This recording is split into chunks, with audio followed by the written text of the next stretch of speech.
Bom, o próximo painel, né, a gente vai falar um pouquinho que marketplaces não são apenas novos canais de venda, né? São decisões estratégicas que impactam diretamente na distribuição, margem e posicionamento de marca. Nessa entrevista, a Eugene compartilha como estruturou sua atuação nos marketplaces a partir de uma lógica orientada por rentabilidade e portfólio. Então, nesse painel, a gente vai entender aí os aprendizados de uma indústria nos marketplaces, estratégia, margem e evolução do canal da Eugene. Para a gente falar um pouquinho sobre isso, né, a gente vai ter aqui dois convidados. Um deles, ele é responsável por Prenel e é estratégia de crescimento de operações de marketplace, gerenciando mais de 80 lojas de marcas nas plataformas como o Mercado Livre, Amazon, Shopee e o TikTok Shop. Combina engenharia, analytics e visão executiva para transformar dados em decisões que escalam com margem. Gostaria de chamar ao palco o Guilherme Setani, que é o Head de Marketplace da Stella Intelligent Commerce. Vem para cá, Guilherme. Além dele, a gente vai ter também aqui um outro convidado, que ele tem mais de 20 anos de experiência em planejamento, implantação e desenvolvimento de estratégias para e-commerce e gestão de projetos digitais, com atuação em grandes agências de marketing digital, empresas como Capadócia, Ferreiro do Brasil, né? E Eugene. Vem para cá, William Romero, gerente de e-commerce da Eugene.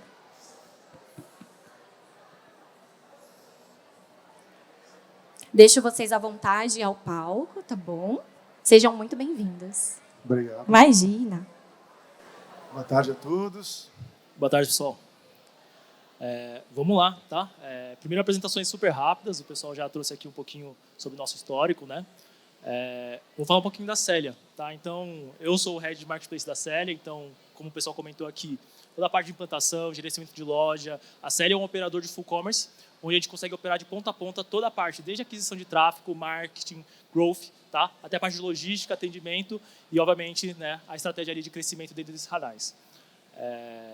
Hoje, tá? Falando um pouquinho sobre nossos números, a gente tem mais de 14 centros de distribuição, operações muito robustas aqui, principalmente dos principais centros consumidores, né? Então, Cajamar aqui interior de São Paulo, a gente tem Extrema, Minas Gerais por conta dos benefícios, Rio de Janeiro.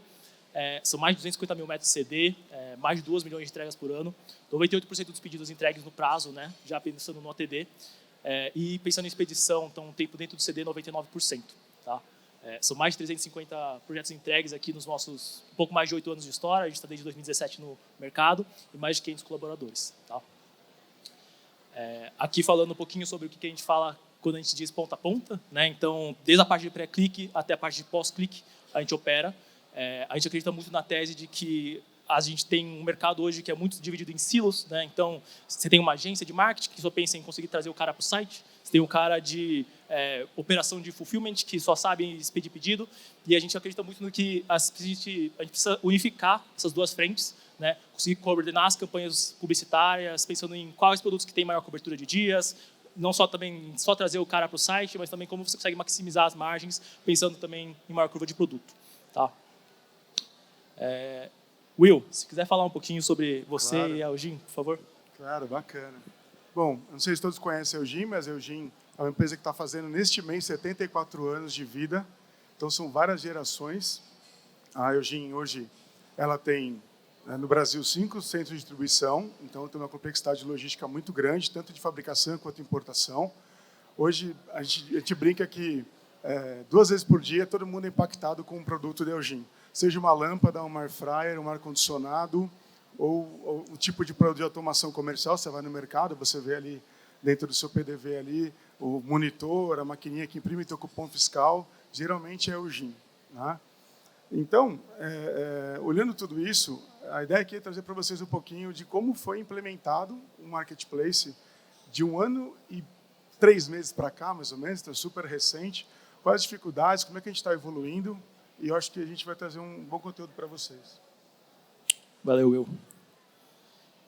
Bom, então o tema aqui da nossa conversa, né, vai ser bem um bate-papo mesmo, então eu vou trazer aqui alguns pontos que acho que são importantes para qualquer indústria ou até para expandir aqui para qualquer player, tá, que está querendo entrar dentro de marketplace.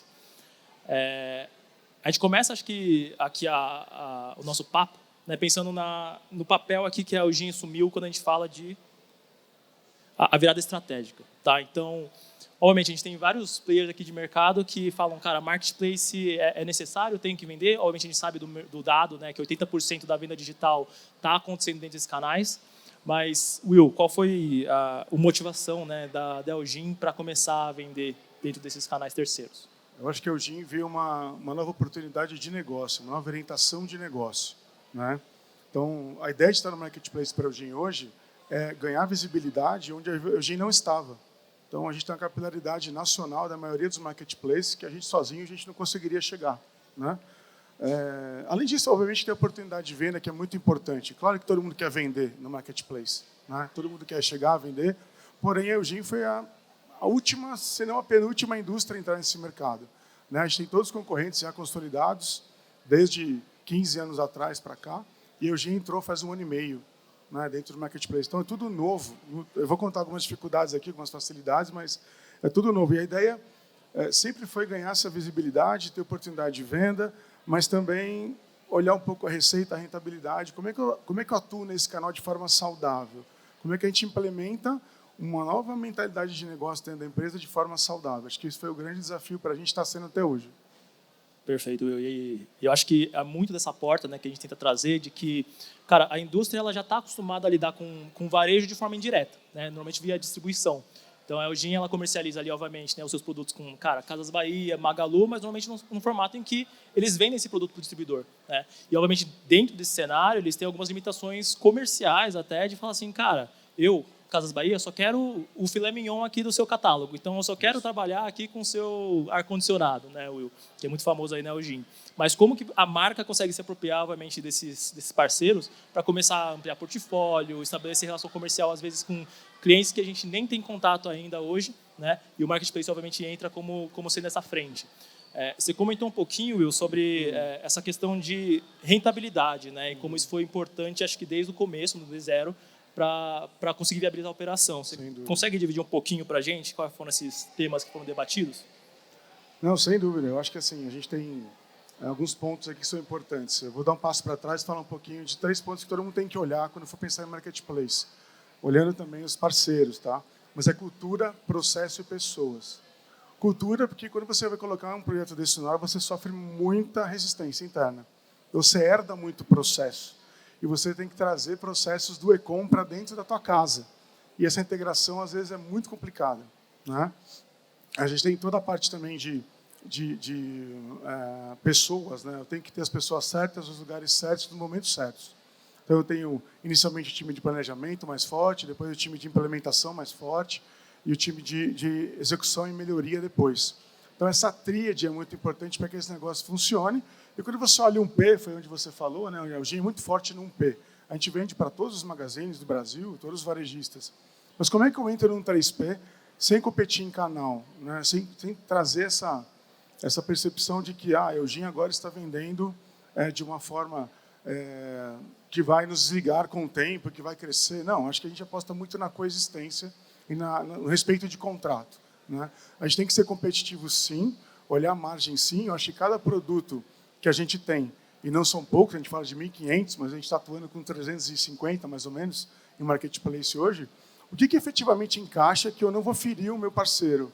O que efetivamente eu tenho condições de colocar no mercado, que eu ganhe essa rentabilidade, olhando todos os custos da cadeia, que não são só os custos internos, eu tenho comissionamento, taxa de entrega, eu tenho tipo de anúncio, enfim, eu tenho N fatores que vão me entregar se aquele produto que eu estou colocando ali é rentável ou não, e se eu vou vender, mesmo participando com ele, e também tendo um produto de um varejista lá dentro, se eu vou acabar ofendendo ou não esse varejista. Então, é muito importante a gente olhar essa ponta, né, de como eu estou atuando, como é que eu vou entrar e se eu vou permanecer consolidando aqui um P, ou se eu vou combater um P, ou se eu vou andar de lado de um P. Acho que andar de lado de um P é a grande sacada aqui. É o grande debate ali de conflito de canal, né, Will? E eu acho que muito mais do que isso também, a gente tem cenários em que nem você trouxe ali, processos, né? A indústria, ela, cara, tem processos para fazer talvez todas as células que envolvem ali começar a se digitalizar, né? Então ele fala assim, cara, eu tenho logística, então por que entrar em logística de marketplace vai ser desafiador? Cara, eu tenho um time aqui que sabe lidar com trade marketing, lidar com esses distribuidores e falar com eles para conseguir agendar uma ação comercial, né? Mas por que vai ser uma complexidade? E aí a gente entra em cenários como, por exemplo, cara, a indústria, quando ela lida com um distribuidor, ele está acostumado, obviamente, a movimentar logisticamente uma carga de B2B. Né? Ele está vendendo ali, cara, 10 mil peças, uma remessa para o Pão de Açúcar, para uma Leroy Merlin, para talvez 2, 5 CEPs diferentes. Né? Às vezes a meta fica acumulada ali no final do mês e aí ele ganha prioridade, obviamente. Mas quando você fala na logística de marketplace, entrar de fato no varejo, né? Fala com o consumidor final, a gente tem N complexidades ali que surgem. Né? Logisticamente, por exemplo, é conseguir vender agora não 10 mil peças para 5 CEPs, é 10 mil peças para 10 mil CEPs diferentes. Exato. E atendendo ao SLA de um canal de venda como o Mercado Livre, que exige basicamente um same-day. Né? E como que, numa indústria, né, ele consegue criar prioridade para um pedido de um cara, né, faturamento ali de R$200, talvez, perto de um pedido gigantesco que vai acontecer, por exemplo, com um Pão de Açúcar, 10 mil peças, que tem milhões. Né? Quando chega a apertar ali no final do mês, ele quer bater a meta dele de faturamento. Então, essa é uma parte da equação, né? A parte logística. Fora isso, também, a gente tem questões sistêmicas. Né? A indústria, ela, cara, às vezes não tem nem KNAI para faturar para consumidor final. Então, como é que ele consegue quebrar, né, toda essa parte burocrática, né, cenário Brasil, e dentro disso também ter talvez um RP que fatura, né? A gente nem entra nesse mérito. Às vezes é um SAP, um TOTUS, um Oracle da vida, às vezes super engessado, que depende de uma aprovação multinacional, enfim, e que para ele não faz sentido no time to market para ele conseguir, de fato, executar a operação dele digital. Né? E aí acho que é nesse cenário que você encontra operações e soluções como o Full Commerce, né, que facilitam essa entrada. Né? A gente contou com a Célia nesse processo. Realmente, com 5 CDs espalhados pelo Brasil e com a performance de logística paletizada, foi inviável a gente pensar em colocar uma operação inicialmente dentro de casa, fazendo fracionado. Né? A questão logística, ela não só é um tema que a indústria tem que aprender a lidar com isso, acho que a maioria das indústrias ainda não conseguiram aprender, então existem fornecedores externos que podem auxiliar nesse processo. E tem uma questão muito importante também, que é a questão fiscal, né? E conciliação financeira, que são 2 pontos grandes do marketplace. Eu vou entrar, ok, eu posso contratar um hub, entrar com esse hub, posso estar em 10, 15, 20 marketplaces, mas eu estou entrando, entendendo que o meu time interno consegue absorver as demandas que isso vai originar para mim. Eu tenho uma logística que vai me atender no time certo, né? A gente está falando aqui de same day, next day, às vezes 3, 4 dias fora de São Paulo e ainda 5, 6 aí no interior, mas a gente não está pronto, a indústria não está pronta para isso. Tá claro que, obviamente, algumas indústrias já criaram os seus departamentos, mas eu acho que essa curva de aprendizado, na minha opinião, tem que ser feita através de um parceiro como a Célia, ou como outro, enfim, que possa te dar esse know-how. O marketplace, ele te dá uma agilidade muito forte, uma presença muito rápida, mas a gente tem que olhar muito para esses pontos estratégicos operacionais. Se você atrasar a entrega, sua reputação vai embora. Se a reputação vai embora, você não vende. A tua meta mensal já foi. Então, assim, contando com um parceiro com know-how, a gente consegue fazer a roda girar direitinho. Perfeito. Isso tudo assim é custo, na verdade. Né? Você conseguir atender um SLA assim tão apertado é custo, investimento, que no final do dia tem que fechar no economics do projeto. Né? E a indústria às vezes tem dificuldade de conseguir entender como que vai ser isso quando você começa a entrar num canal que terreno fechado, né? Você não conhece exatamente como é que é o comissionamento, varia, cara, por ticket médio, por cubagem, tem taxa de frete, enfim.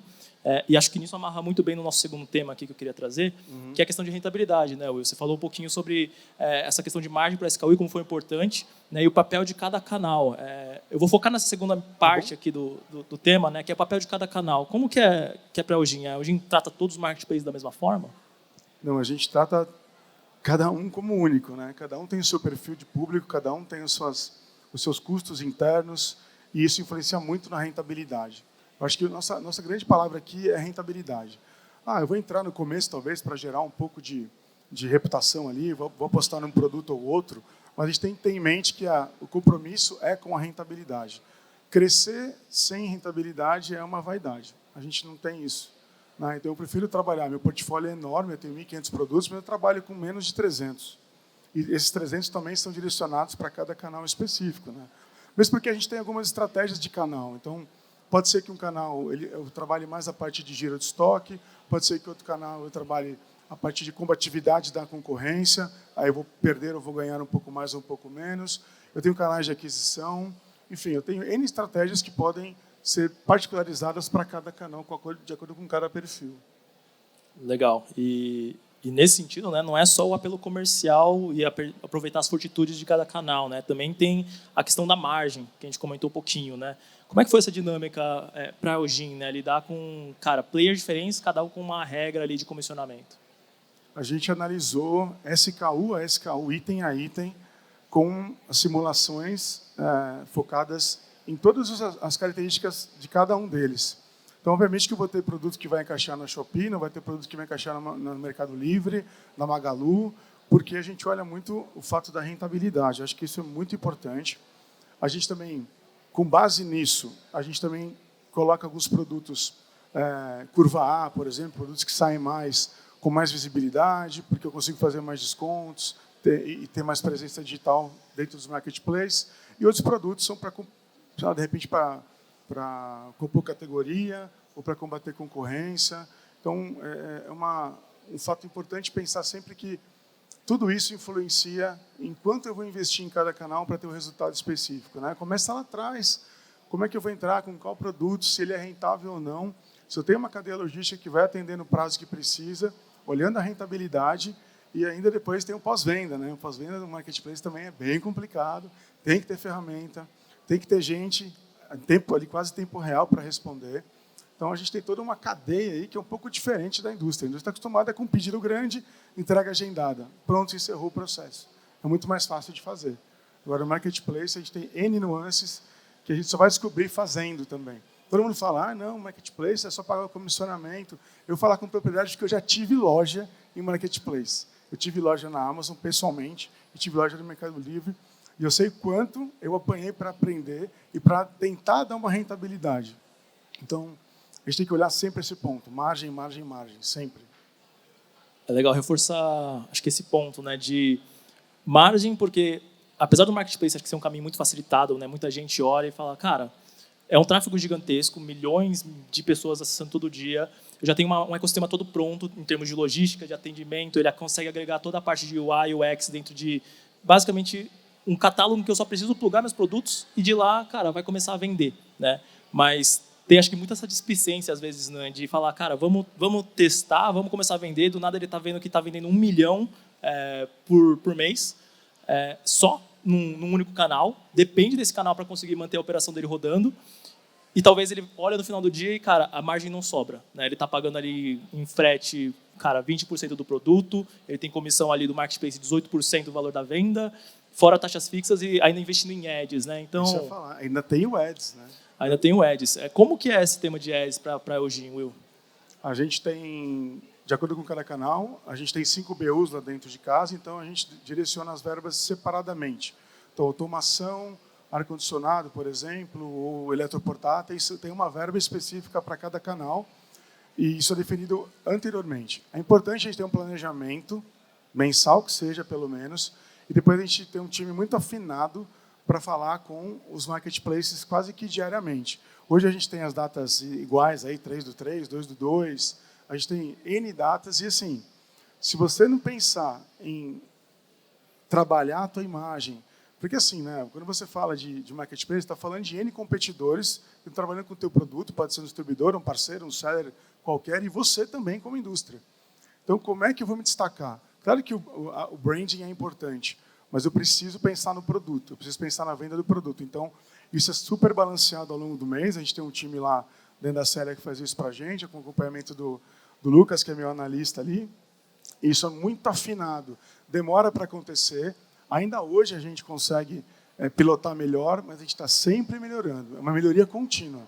Como aprender, canais novos como o TikTok Shop, a gente está aprendendo, fez live no final do ano, resultado A, resultado B. É sempre assim, teste, melhoria, continuidade. Teste, melhoria e continuidade. Acho que isso faz parte da administração de um marketplace, seja ele 1 ou 10. Perfeito. E aí entra também na parte de versatilidade, né? Não colocar todos os seus ovos numa única cesta, né? Então, que nem você trouxe ali das datas duplas, né?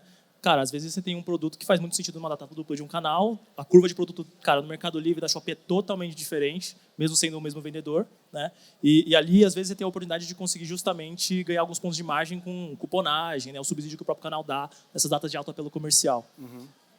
Will, deixa eu só botar aqui, então, aqui para, acho que o nosso último ponto, de aprendizados, né? Então, a gente falou bastante sobre estratégia, margem, evolução aqui que a gente teve.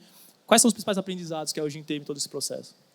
Eu acho assim, implementar um e-commerce próprio é difícil, trabalhar em marketplace é mais difícil ainda, porque a pressão para resultados é maior. Só que a velocidade do marketplace para dar resultado, ela vem na mesma proporção de todo o trabalho que vem por trás. Eu acho que não é fácil, é dolorido. Quem gosta aqui de resolver problema, vá para o marketplace, porque resolve problemas todos os dias, de todas as formas. Eu estou vendo algumas pessoas aqui se olhando, porque é verdade, né? Mas assim, são canais que dão para a gente visibilidade, capilaridade, diminui um pouco a dependência de distribuidores de outros canais que a gente tem. Isso é importantíssimo para a Eugene. Isso é demorado também, vai longe. Mas eu acho que, em termos gerais, assim, para finalizar aqui o meu tempo, marketplace é um objetivo de negócio. Ele não é passageiro, ele não é um projeto. Ou a gente entra de verdade, ou a gente não entra. Perfeito. E conclusão final aqui, acho que da palestra, né? Acho que é também pensar, cara, apesar da gente com certeza ter que pensar no economics, né? Acho que tem muita tese da indústria de falar assim, cara, será que vale a pena eu entrar no marketplace ou não? E no final do dia, acho que a pergunta vem antes, né? O que acontece se você não entrar no marketplace? Cara, seu concorrente vai estar lá. E no final do dia, o consumidor ele quer comprar onde para ele é mais conveniente, seja ele no Mercado Livre, na Shopee ou no seu site próprio, né? E se você não, como indústria, não se posicionar e tomar as rédeas desse negócio, infelizmente, a tendência é que você perca a market share. Perfeito, isso aí. Pessoal, só para a gente concluir aqui, tá? Aqui um link, tá, que vocês podem acessar. A Why Not é um brand da nossa parte aqui da Célia de Martech. A gente criou um simulador de margem para marketplace, tá? Vocês conseguem escanear esse QR Code e ter acesso a esse estudo. Lá você conseguir basicamente dimensionar para diferentes tickets médios, diferentes regras de comissionamento, regras de frete, o quanto vocês podem esperar de margem de contribuição para cada produto, tá? Deixar um tempinho aqui que eu estou vendo que o pessoal está pegando o QR Code. Você tem acesso também ao nosso site, tá? Fique à vontade de procurar pela Why Not, nas principais redes. E aqui, por último, também o nosso site da Célia, tá? Que nem eu disse, a Eugene foi um grande apoio aqui nosso para a gente conseguir executar esse projeto. Então, fique à vontade de conseguir passar aqui no nosso stand aqui do lado para a gente conseguir bater um papo de como a gente consegue se ajudar. Acho que eu vou abrir para perguntas. O que vocês acham? Topam? Pode ser. Com certeza. Bora? Fugindo Alguém do tem script, alguma curiosidade, alguma dúvida? Aproveitar o tempinho.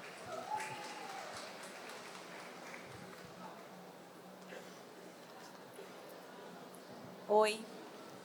Oi, boa tarde, tudo bem?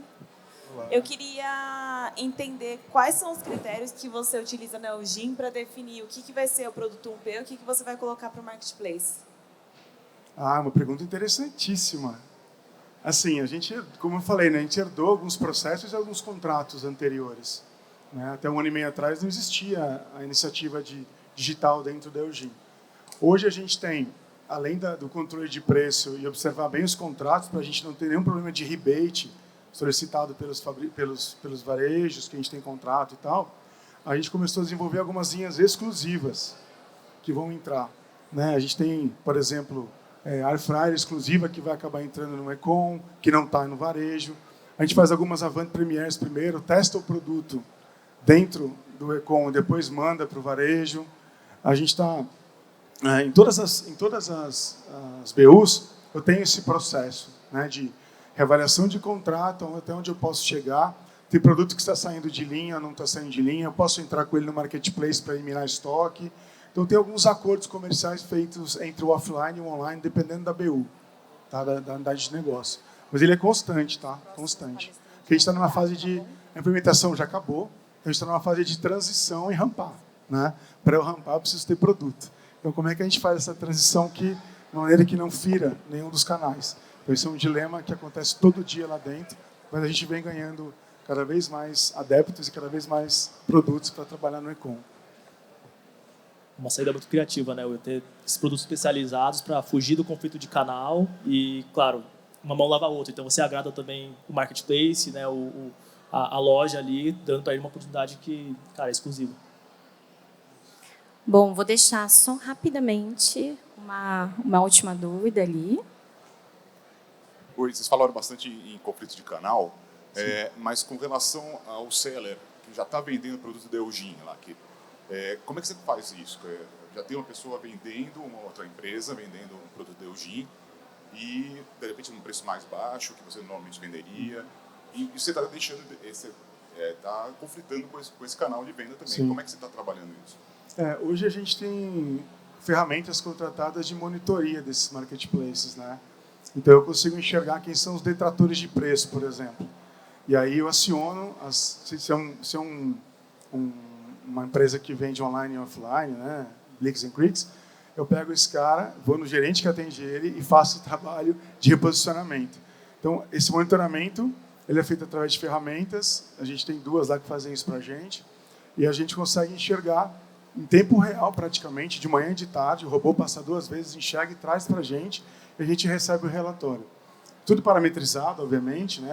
Até onde esse seller, esse parceiro pode chegar ou não chegar, e aí acende um alerta lá, e a gente consegue fazer com que o gerente de vendas ou a própria equipe atue em cima disso para poder fazer a correção.